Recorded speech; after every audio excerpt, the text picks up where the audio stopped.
O avanço da tecnologia trouxe mudanças em todas as profissões. Com o marketing não foi diferente, viu? Hoje as possibilidades de divulgar uma marca, um produto ou empresa são muito grandes e tudo isso graças às redes sociais.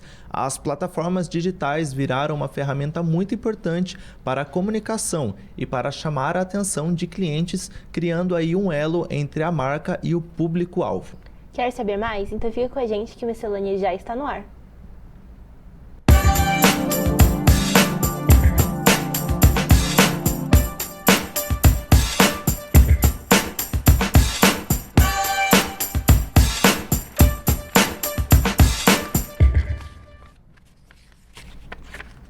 E para nos acompanhar na conversa de hoje, nós convidamos a Letícia Wielewicz, dona da agência Cítrica. Muito obrigado, viu, Letícia, pela sua participação aqui com a gente. Eu que agradeço o convite. Pra gente estar batendo prazer. um papo aí. E pra gente já começar, né? Como que as agências têm se adaptado a essas novas possibilidades que as redes sociais trouxeram e acredito que principalmente nesse tempo aí da pandemia, né? Sim, eu acho que existem vários momentos no marketing, né? Desde que nós trabalhamos, que já faz 20 anos, então a gente acompanhou todo esse progresso, né? E falando dos dias de hoje, realmente é um grande desafio, porque assim, são inúmeras plataformas, né, que o cliente tem múltiplas possibilidades e o grande para conversar com o cliente, né? Então, eu acho que a internet ela trouxe esse benefício, mas trouxe também um esforço um pouco maior para saber qual é a melhor rede social para atender um cliente, para conversar com o cliente. Existem momentos diferentes, né? Então, o marketing ele não está desconectado do comportamento atual do cliente. Se é um cliente, por exemplo, jovem como vocês, né? O que vocês gostam de fazer, qual que é o hábito, né, de comportamento de vocês?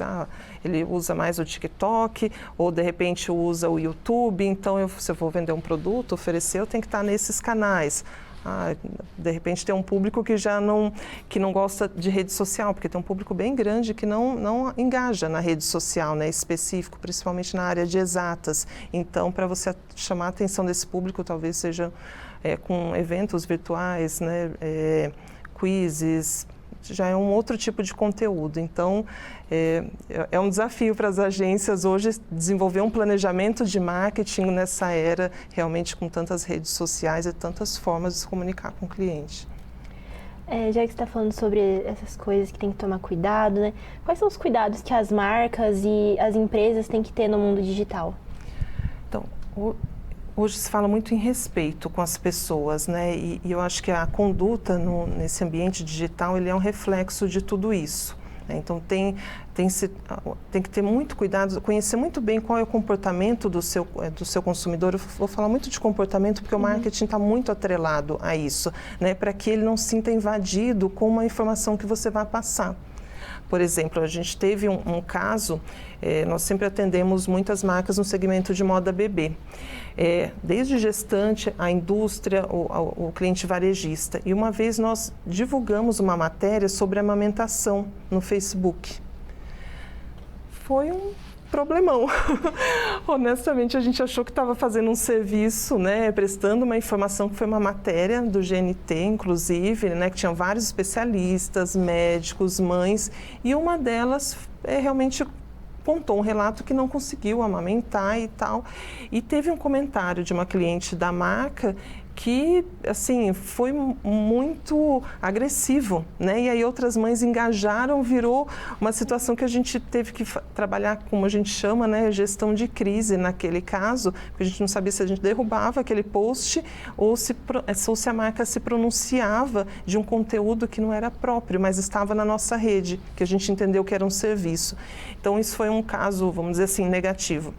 Mas tivemos vários casos positivos, né, de trazer informação de aconselhamento. Por exemplo, na área de decoração, na qual a gente atuou muito, a gente dava dicas de iluminação, né, como decorar pequenos ambientes. A gente tinha uma coluna que chamava Fast Decor, que as pessoas podiam mudar o ambiente sem grandes investimentos, e aquela coluna, fez muito sucesso, né? E esse e-commerce no qual nós fizemos, ele é considerado o maior e-commerce de luxo do Brasil, né? E foi muito com conteúdo autoral, com dicas simples, né? Da gente conseguir entender o que o consumidor, que era o próprio reflexo da dona da marca, gostaria de ver na rede social. E aí o conteúdo ficou muito mais orgânico, personalizado.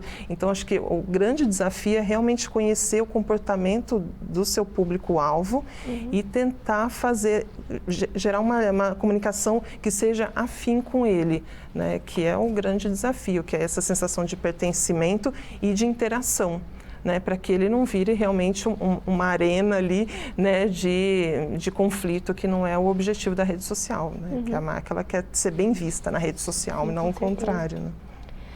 Já ao contrário, né? Quando a gente fala dos benefícios que essas novas tecnologias trazem para as marcas, qual você diria que são eles os benefícios? Então, a gente até fez uma matéria recentemente para o nosso site falando das tendências de marketing para 2023, né? E tem alguns tópicos que a gente considera, tanto para uma pequena empresa, uma grande empresa, ou até para um perfil pessoal, de usar os próprios recursos que estão disponíveis nos canais, né? Se a gente listar, porque depende muito do segmento, mas quais são as líderes hoje, né? Facebook, Instagram, YouTube, né? Twitter, o TikTok está crescendo muito. O LinkedIn também pode ser utilizado, né? Não só no ambiente corporativo, mas muitas marcas de varejo usam o LinkedIn para fazer ações de relacionamento com os seus colaboradores. É um espaço onde eles acabam tendo uma voz, né? Porque quando eles citam a empresa, eles já ficam expostos ali. É diferente, talvez, de um Instagram, que mesmo que você cite, se ele não repostar, ele não está exposto, né? Só pertence ao comentário. Então, eu acho que são essas mais tradicionais e elas têm diversos recursos gratuitos, como o Google, que tem o Google Meu Negócio, né, que a empresa ela pode colocar fotos ali, né, pode abrir para comentários, né, e normalmente quando as pessoas procuram como chegar ou vão procurar algum produto, é o primeiro que aparece se você usar essa plataforma, né? Porque ele acaba, de alguma forma, expondo o benefício que ele traz para o consumidor. Certo. Eu imagino que são várias, né, as estratégias para essas redes sociais, como o Facebook, o Twitter, o próprio Instagram, né? Mas existe, assim, algumas formas básicas, algumas estratégias básicas que são usadas para poder conseguir alcançar aquele público-alvo, aquela empresa costuma usar no marketing? Tem algum conceito básico? Eu acho que a primeira dica que é a mais valiosa, quando a gente começa a atender um cliente, né, a gente faz um estudo rápido de comportamento, né, você saber qual é o seu cliente, e a gente chama de plano de conteúdo. O que é o plano de conteúdo? Assim como vocês, né, têm um programa, vocês têm uma programação, sabe o que vai gravar um dia, no outro, a rede social não é diferente. Se a gente tem os 7 dias da semana, eu quero comunicar todos os dias, né, que é o ideal, né, a frequência é muito importante na rede social, principalmente Facebook e Instagram. Um blog ou mesmo um LinkedIn, você pode publicar 2 vezes por semana, 1 vez por semana, porque não é um conteúdo tão rápido, né, de interação direta. Mas os que são de interação direta, como TikTok, Facebook, Instagram, Pinterest, você tem que estar ali todos os dias conversando com aquele cliente. E aí é necessário, acho que a principal dica é parar um tempinho e pensar nesse plano de conteúdo. De segunda a domingo ou de segunda a sexta, se for alguma empresa que não tem expediente no domingo e ele prefere não se expor para, de repente, não poder interagir com o cliente, definir qual é o conteúdo de segunda, de terça, de quarta. A gente sempre sugere, por exemplo, frases inspiradoras, né? Tem uma regra assim dentro do marketing que fala que quando você vai promover uma marca, 70% de conteúdo e 30% de venda, né? Outras não, já são 50-50, mas vamos pensar numa regra de 50-50%, um pouquinho de conteúdo e venda também, né? E esse conteúdo pode estar atrelado à venda, porque vamos pensar nós mesmos como comportamento. Você não fica numa rede social que só fica falando, compre esse tênis todos os dias, poxa, eu já comprei um tênis ontem, eu não vou comprar hoje, mas se ele der uma dica de como eu usar esse tênis para ir para balada, para ir para a escola, ou então que tipo de sapato que eu uso para uma festa, né? Aí eu vou entender que aquela rede social, ela vai ter a minha atenção por ela estar me mostrando um pouco mais do segmento e não só o produto. Então, por isso o plano de conteúdo é importante e mesclar o processo de venda junto com a informação. sei se dessa forma vocês entendem que assim é algo que eu acho que fica claro e ajuda muito, muito. É um processo, você fala, puxa, toda segunda eu vou fazer uma frase inspiradora, né? Na terça-feira eu vou ouvir o depoimento de um especialista do meu setor, porque eu tenho isso dentro da empresa. Ah, se eu não tenho, será que eu mesma posso falar? Ah, se eu não tenho, então eu vou fazer um desenho, né? Vou colocar uma dica, um texto com uma figurinha. Então, a informação é muito importante nesse processo. E a organização, né? Então, como você estava falando, né, é de extrema importância cuidar e ter essa parte de ter as redes sociais nas empresas. Mas você acha que todas as empresas devem ter uma rede social? Assim, é de extrema importância que todas tenham? Eu acho que sim, hoje, porque lógico que tem categorias, né? Varejo, indústria, são diferentes, mas o comportamento é o mesmo, né? Então, uma pessoa que ele pode comprar um produto de uma indústria, ele circula no varejo, né? Eu acredito que ele tem que ter um posicionamento até para ser encontrado. Antes, as empresas, você procurar um serviço, você só procurava no Google ou num buscador. Hoje, muitos procuram já direto na rede social. Né? Uhum. Então, assim, ou no Facebook, ou no Instagram, ou no LinkedIn, por exemplo, para recrutamento, né? As pessoas vão direto no LinkedIn, elas talvez não usem tanto o Google, vão usar se for procurar uma empresa de recrutamento, mas se ele quer procurar um perfil, normalmente ele já vai direto nessa rede social e depois ele vai checar o comportamento lá no Facebook e no Instagram também, uhum. Né? Eu acredito que ele tem que escolher a que é mais adequada e não ter o preconceito de achar que rede social, porque tem muita empresa ainda que tem um preconceito que acha que a rede social é algo que não dá resultado, né?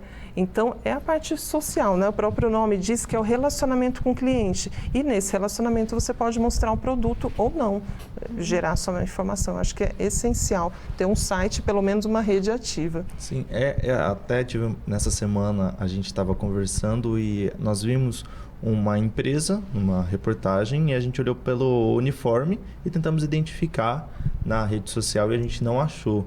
Então, acredito também que por mais que não garanta que a sua empresa vá aparecer em alguma matéria ou em algum veículo assim de grande veiculação, é importante também tomar esses cuidados para ser mais simples na identificação da marca, você acredita? Porque hoje, se você for ver, a gente sabe assim das principais marcas, né? A gente já identifica pelo logo, mas daquelas que são bem regionais, que são até que a gente tem por aqui que só tem uma unidade no bairro. Uhum. Então, é importante, você acredita, também tomar o cuidado até para a identificação do uniforme para poder atrelar junto à rede social? Isso é um desafio, né? Eu acho que você tem que comunicar a forma que, no uniforme, às vezes a gente não consegue, porque tem uma questão que, às vezes, você tem o nome da sua empresa e a hora que você criou um nome, e você vai tentar procurar esse nome na rede social, ele já foi utilizado, por exemplo. Então, quando alguém procura na agência, a primeira coisa que eu pergunto, qual que vai ser o nome, segmento, a gente pesquisa no registro.br, verifica se está disponível o domínio e já pesquisa em todas as redes sociais. Existe uma ferramenta que nós colocamos o nome da marca e ele faz uma varredura com todas as ferramentas para ver se tem domínio no Facebook, no Instagram, no TikTok, no LinkedIn. Ele varre todas para a gente poder criar os nomes, né, replicar o nome da marca nessas redes sociais. Porque, por exemplo, TV Univap, né? Às vezes você não consegue registrar, vamos dar um exemplo, né? Que você não consiga registrar ele no Instagram. Aí você vai abrir a conta e às vezes você tem que colocar um monte de informação que meio que descaracteriza o seu nome principal, né? Então, eu sei que talvez a pergunta ela seja se é importante, eu acredito, é importante, mas às vezes tem essa dificuldade já aconteceu com a gente, do cliente chegar com um nome super legal e a gente vê que tinha milhares no Instagram. Então, eu falei, aí para as pessoas encontrarem vai ser quase impossível, a não ser que você invista muito. E aí, agora, para uma marca pequena, ela fica praticamente desaparecida. É lógico que tem várias ferramentas que ela pode trabalhar. Ela pode fazer uma ação dentro do ponto de venda que seja extensível para a rede social. Ela faz o contrário, ela usa o próprio cliente dela para promover a marca. Olha, se você tem marcas, por exemplo, já aconteceu até comigo, que eu fui numa loja, ela falou, se você colocar uma foto que você está aqui na loja e marcar a gente, dou 20% de desconto. Então, e aí o que ele faz? Ele acaba promovendo, você acaba promovendo aquela rede para a sua rede, porque a hora que você divulga na sua rede, marca, você mostra para toda a sua rede.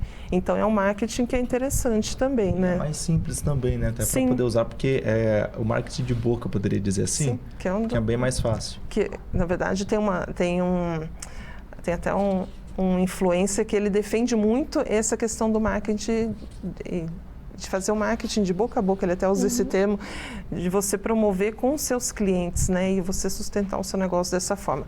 Obviamente, para algumas marcas é possível, para outras não, porque a escala é totalmente diferente, né? Tá certo. Letícia, o papo tá muito bom, mas a gente precisa fazer um rápido intervalo. Não sai daí que a gente volta já.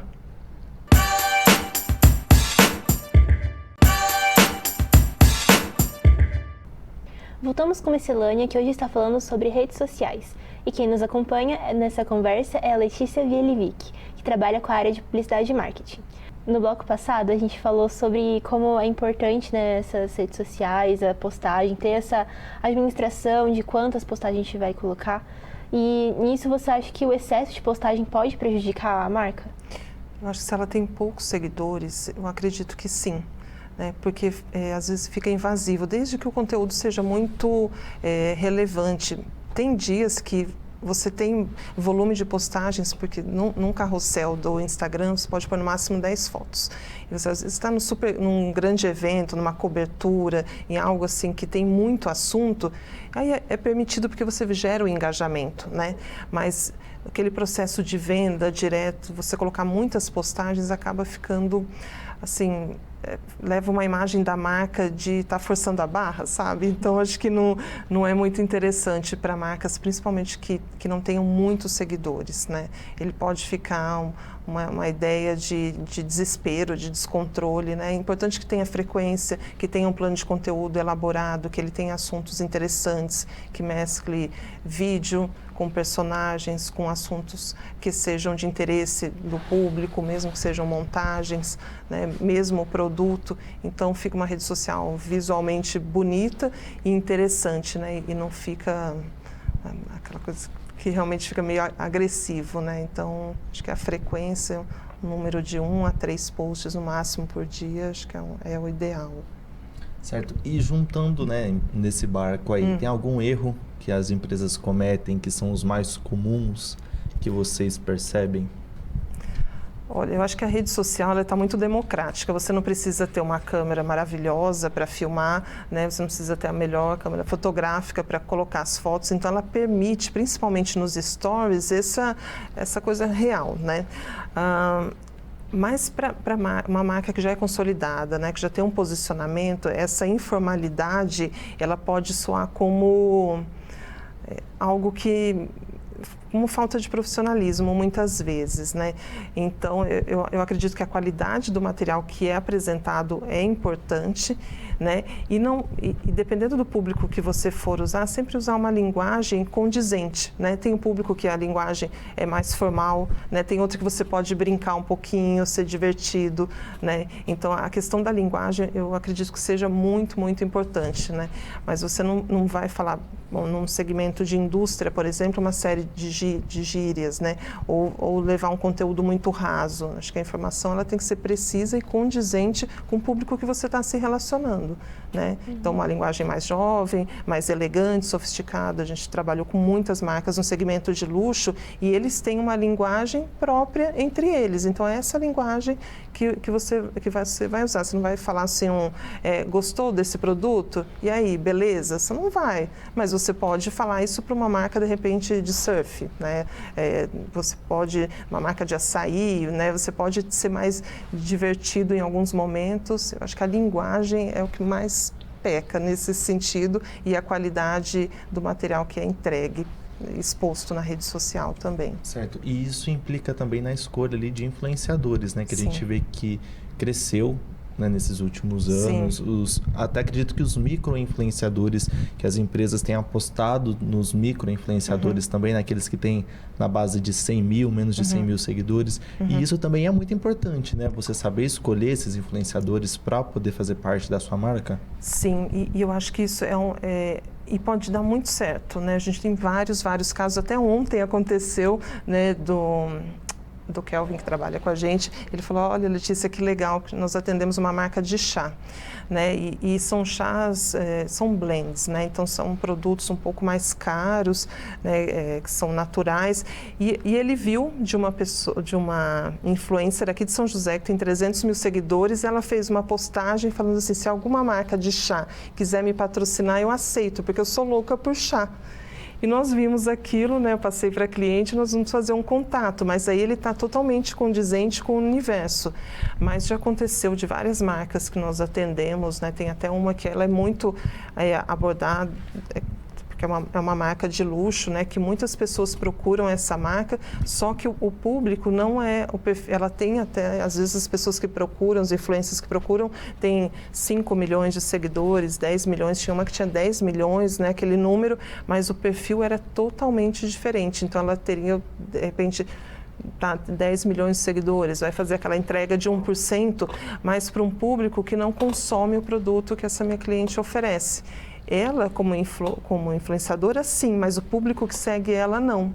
Então, aí cria, na verdade, uma situação de desalinhamento, né? Não faz sentido para a marca. Então, escolher alguém que tem um perfil parecido com o seu público é muito interessante, porque ela vai seguir, né? Os seguidores dela que podem consumir o produto vão ser similares e outros não. Então, acho que tem que fazer uma escolha, mas é muito válido. Nós temos, sim, vários resultados positivos com ações de influenciadores, vários, em todos os setores, todos mesmo. Eu acho que isso realmente tem dominado o marketing de certa forma. De todos os números de seguidores também, né, desses influenciadores, creio que desde ali dos que têm um pouco até os que têm muito. Sim, sim. Alguns são muito nichados e isso é importante também, né, porque ele é muito específico. Eu dei um exemplo do chá. Né? Esse tipo de chá, a pessoa que prefere tomar chá do que café, chá do que suco, tem realmente os tea lovers, né? É um público específico. Todo mundo conhece chá, mas quem consome com frequência é um público específico. Assim como tem os de café, assim como tem os de bike. A gente atendeu durante 15 anos uma marca de bike, né, que vende suspensão para bicicleta, e o público dele é muito fiel, o engajamento dele era altíssimo, altíssimo. De todos os clientes que nós atendemos nesse tempo, o engajamento dele era maior. Realmente, assim, ele tinha a linguagem do público, o produto que queria, o visual, então era tudo muito alinhado. Quando eu sei quando eu tenho que mudar a minha estratégia de marketing? Quando não está dando resultado, é muito simples. Eu acho que a grande vantagem do meio digital é que a resposta é imediata. Se alguém falar, eu vou construir minha marca no Instagram, vai, lógico que vai. Mas se cada material que você publica não está dando retorno, já tem que repensar a estratégia, né? E se não está dando retorno em nenhum pilar, às vezes não é a questão da curtida. Nós atendemos uma rede de lojas, de joias, por muito tempo, e eu sentia que o engajamento não era tão legal. Mas ele falou, Letícia, as pessoas vêm e vão à loja. Então, assim, eles trouxeram esse retorno positivo para a gente porque eles tinham lojas físicas, mas para quem só está no ambiente digital e realmente você percebe que as vendas não estão aumentando, ou você está usando a rede social de forma inadequada, ainda não alinhou o segmento, ou não é aquela rede social onde o seu público se encontra, porque isso acontece com uma certa frequência. Às vezes a gente tem uma preferência por uma rede social e a gente ouve que todo mundo está nela, mas às vezes o seu público prefere uma outra rede social. Né? E tem público que não gosta de rede social, e isso não tem a ver com idade. Eu tenho um exemplo, meu filho de 15, agora tem 16, né? Ele não tem nenhuma rede social. Ele usa, quer dizer, Facebook, Instagram, Twitter, né? Ele tem a conta no YouTube e ali é onde ele passa, porque ele adora jogos, né? E assim, ele tem um perfil mais de exatas e ele não, se alguém quiser abordar ele através da rede social, não vai encontrá-lo. Né? E assim como ele, tem outros. Né? Logicamente, é uma exceção à regra, né? Mas tem nichos de mercado que você tem que olhar para ele, qual que é o hábito, né? Volta na questão do comportamento. De repente, eventos específicos vão trazer um melhor resultado do que uma rede social específica, né? Então, tem que mudar a estratégia mesmo, tem que olhar e falar, puxa, não é esse. Encontrar uma rede que esteja afim com o seu público, né? E usar as tendências, né? As conhecidas como as trends das redes sociais, tanto do Instagram, do TikTok, que estão em alta. É importante, tem um limite aí também que pode ser usado? Como que funciona? As trends, elas têm durado muito pouco tempo, né? A gente percebeu, né? E dentro da agência, os clientes pedem, porque os nossos clientes são muito conectados. Então, assim, acho que a gente tem essa vantagem que muitas vezes eles até passam informação que a gente muitas vezes não sabe, né? Então, até tem uma nova rede agora que tem tendências de novas redes, né? Be Real. A gente não sabe se ela vai pegar ou não, né? Mas é uma tendência, né? Igual o TikTok. Todo mundo acha que o TikTok é só para adolescente. Não, tem uma faixa de 40 que está dançando todo dia lá. Então, assim, né? Então, eu acho que a tendência, as trends, é legal você estar conectado, né? Até os programas de TV, né? Como vocês, muitas vezes, eles fazem essa integração com a rede social, né? E eu acho que o surfar, né? Eu acho que vale a pena, sim. Acho que vale a pena realmente navegar nas trends. Elas aumentam o engajamento, na verdade. Certo. E já aproveitando, né, essa deixa aí, tem alguma fórmula especial para engajamento? A trend já vi que é uma. Tem alguma outra que a gente pode ser universal assim e usada em qualquer momento, né, atemporal? Então, aí entra na questão das próprias ferramentas das redes sociais, né? Vamos falar de Instagram, que é o que é a maior parte, que tem essa interação maior, né? Ali dá para fazer quiz, dá para fazer pesquisa, dá para fazer enquete, você consegue conhecer melhor seu público, né? E já é comprovado por algumas pesquisas que elas aumentam em até 80% o engajamento, né? Então, porque você vai meio descompromissado, porque normalmente ele não está te vendendo diretamente, né? E ele gera essa sensação de que você faz parte daquilo. A gente tem usado bastante, até para um dos clientes, e eu percebo assim que tem aumentado gradativamente o engajamento. Porque o que eu acho que é importante a gente enxergar como negócio, a rede social está ali e ela quer aumentar o engajamento dela. Então, ela também tem ferramentas que possibilitam isso. E a gente utilizá-las, eu acho que é muito favorável para o negócio. Realmente, assim, é algo que... para agências, às vezes, falam assim, mas está usando o que o Instagram já oferece. É uma forma inteligente de usar a ferramenta. E não é uma forma preguiçosa, vamos dizer assim, né? Eles estão fazendo isso, oferecendo, vamos usar o que eles têm de melhor. Como diz, é de graça, né? Então, a gente não precisa, muitas vezes, anunciar, a gente pode usar as próprias ferramentas. Eu acho que é super válido. E todo mundo pode usar, com agência ou sem agência, né? A gente está falando das ferramentas aí das redes sociais. Quão efetivo você diria que são as lives que as empresas fazem para divulgação? Então, até a questão da live foi algo que foi um boom realmente no período da pandemia, acho que não tinha como ser diferente, né? E o que a gente tem percebido que tem meio já que uma migração, né? Várias estão apostando nos podcasts também, né? Então, tem surgido um crescimento dos podcasts em relação à live. É uma forma de interação. Eu acho que aí vai entrar na questão realmente do público. Tem um público que gosta de assistir, gosta de participar, mas em questão de números, a audiência caiu em relação a um ano atrás, por exemplo, né? Então tem as trends, as caixinhas, ainda parece que para alguns segmentos estão trazendo um retorno, um alcance maior. Certo. E tem uma programação de postagens aí, né? Você criar, já deixar programado. A gente tem, por exemplo, o que é mais utilizado, creio eu, que é o Facebook Business, né? Sim. Que você consegue programar. Sim, você já programar ali durante a semana as publicações, isso ajuda também a ter uma estratégia de marketing para a empresa? Eu acho que organiza, né? Porque o marketing ele é processo, ele não está diferente, né? Ele é um braço de qualquer empresa que é importante, que requer um planejamento, assim como um controle de estoque, um fluxo de caixa, ele é uma ferramenta vital como qualquer outra. Tinha uma crença que se você usasse essa ferramenta de programação, caía o engajamento. Era realmente uma crença. Então, muitas pessoas não queriam usar, né? Porque daí cai na rede e todo mundo segue o que estão falando, né?